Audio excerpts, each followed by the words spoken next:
For me, really, I don't believe in the word opposition because at times it's not progressive. It depends on what you're opposing.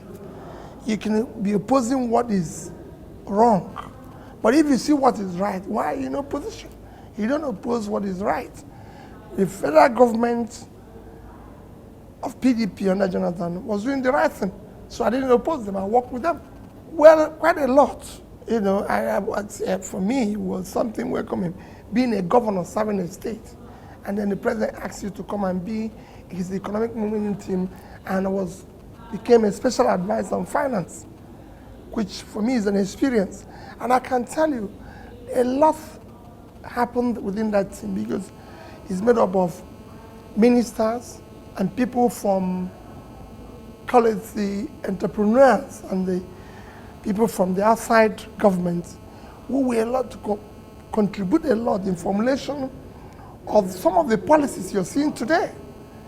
Because if you talk about in terms of contribution or impact on the economy of Nigeria, no government has been able to do what this government has been able to do. And that was as a result of deliberations and contributions from the economic management team. We can't have a better president than President Jonathan today. One, he possesses two ingredients of leadership. One is humility. Two is ability to learn. One important aspect of leading is that you must be ready to learn every day. If you stop learning, you can no longer serve. Jonathan, I said it in Ibadan that I served under three presidents. The only one you can argue with is Jonathan. And that is why he signed the bill on freedom of information, which nobody did.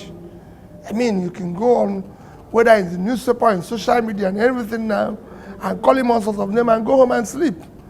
Before, if you do it, you might not sleep in your house that night. If you talk about the future, I can tell you the future is full of optimism and hope. What we're going through now is actually, let me use the depreciation of Naira to illustrate what we are going through now. We're actually going, yes, through a rough patch, but it could have been worse, if not for the actions of this government in diversifying the economy. Because they were able to do that, our food import bill was reduced by 50%. And because of it today, we are facing a depreciation of only about 20%. All other oil-dependent economy are worse. Russia is about 70% depreciation. In fact, it was 14% in one day, one single day. Venezuela, you can no longer go to shop or supermarket and buy soap. You have to queue. Same thing, you can go on and on in Angola and everything. But because they were able to do quite a lot, that's why our depreciation is manageable. And you could see the oil lost almost overnight, 60%. And we are facing 20% depreciation, which in itself is not entirely bad. Because people will say, oh, depreciation, it's not entirely bad. It also helps local production because people have to look inward now. All those things we used to say, okay, let me go. I was talking to a friend yesterday. I said, listen, the shoes you think you can buy today, the good shoes or shoes you can wear today, are available in Aba. And I can tell you, whatever brand of shoe or suit you think you can get it from anywhere in the world are available in Aba. So locally too, if you look at for example, in terms of car manufacturing, because of the policy of this government now, our car assembly plants that were collapsed have been resuscitated. Some new companies are now manufacturing cars in Nigeria. All this depreciation will help to accelerate. Well, in the last 4 years, all I can tell you that no president of this country has been able to achieve what he's been able to achieve in 4 years. And this is not just in one sector. I would say simultaneously in every sector. Where do you start? If you look at education, for example, before President Jonathan, our average pass mark in WAEC and NECO was an average of 20 to 30%. Today, we're an average of 50%. You could see the improvement. A lot of money has been invested in universal basic education. Of course, in the tertiary level, simultaneously 14 universities were established. Never had an airport been touched. People will say, oh, the renovation is not there, but that has never happened before. Today we are building 5 new terminals. I don't know any country in the world that is simultaneously building 5 new international terminals.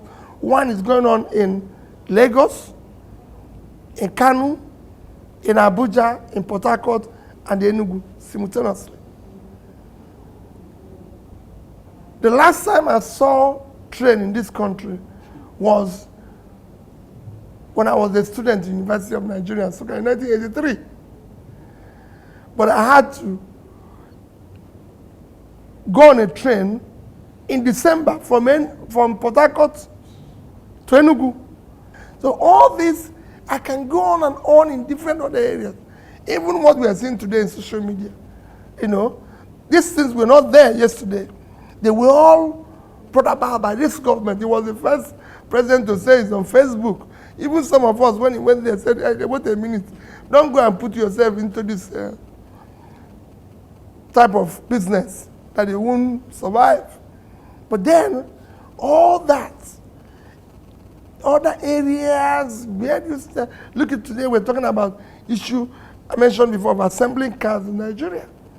Pan, the 2 assembling plants we had was Pan and Vaughan. They were collapsed. Nobody ever thought they would ever come back to life. Today, these facilities are not just working, but you now have, and so are so many other industries coming up, manufacturing and everything. Look at our economy.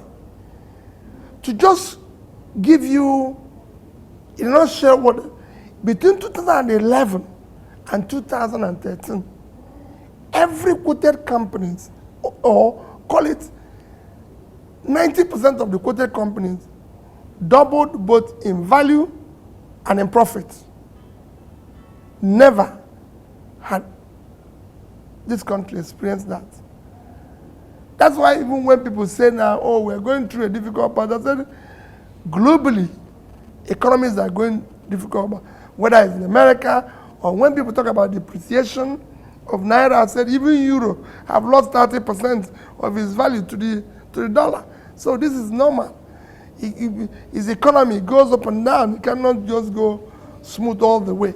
So this government, then in terms of looking at our future, I believe that Jonathan represents the future. I said it in Ibadan now, I'm voting for Jonathan, is voting for the future. We cannot afford to do otherwise.